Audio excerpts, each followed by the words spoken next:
Assalomu alaykum. Bog'dorchilikka qiziqadigan va uzumlarimizni payvand qilishga qiziqadigan bobo dehqonlar va aka-ukalar. Bugun 2026-yil 8-aprel sanasi Xorazm viloyati Bog'ot tumani o'zimizning bog'imizdan video syomka qilyapmiz.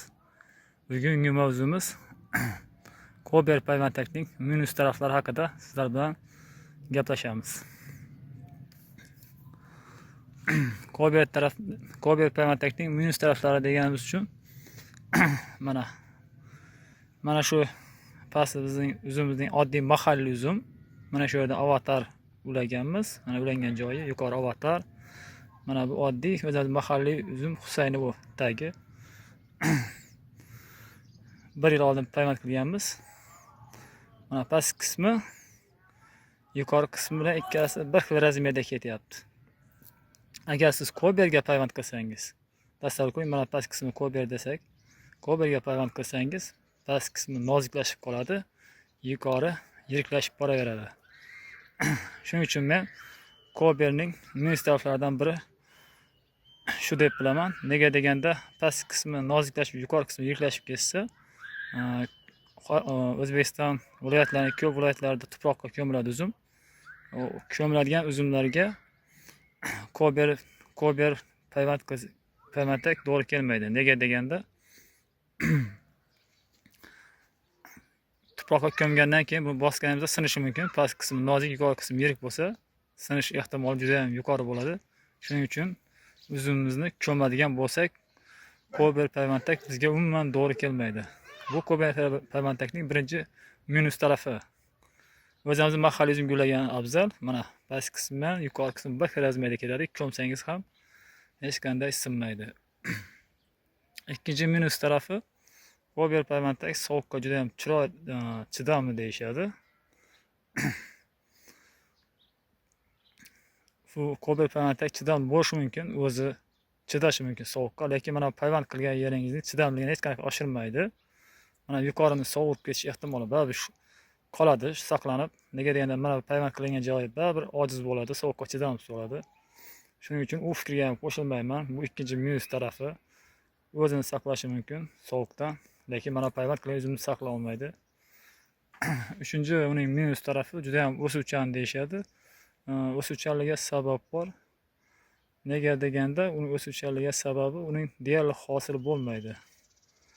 100 gram hosil bo'lishi mumkin, sog'lom bo'lishi mumkin hosili. Chiqsa 100 gram chiqadi. O'zimizning mahalliy uzumlardek 20 kilo, 30 kilo uzum hosil bermaydi. Shuning uchun u juda ham o'suvchan bo'ladi. Agar bizning mahalliy uzumlarga ham hosilni qo'ymasak, mana biz 1 yil oldin payvand qilgan uzumimizda har bir kurtagida hosil bor. Agar bu hosillarni olib tashlasak, bu ham koberdan ham juda ham o'suvchanligi oshib ketadi. Shuning uchun o'zimizning mahalliy uzumlarga payvand qilgan afzal.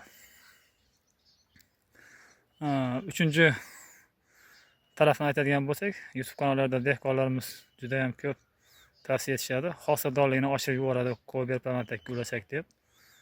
Uzumning hosildorligi nimadan oshadi? Mana payvandlikning umuman aloqasi yo'q. Mahalliy uzum gullaysizmi, kober gullaysizmi? Asosan hosildor oshish uchun nima qilish kerak? Kuzgi va bahorgi kesganimizda xato qilmay to'g'ri kessak, mana bu tagiga quvvatni vaqtida bersak, o'shanda uzumning hosildorligi oshadi. Mana biz oddiy mahalliy uzum gullaganmiz. Hosiliga qarang. Avatar ulaganmiz 1 yil oldin. 1 yil oldin ulagan avatarimiz har bir kurtagida hosil qilgan.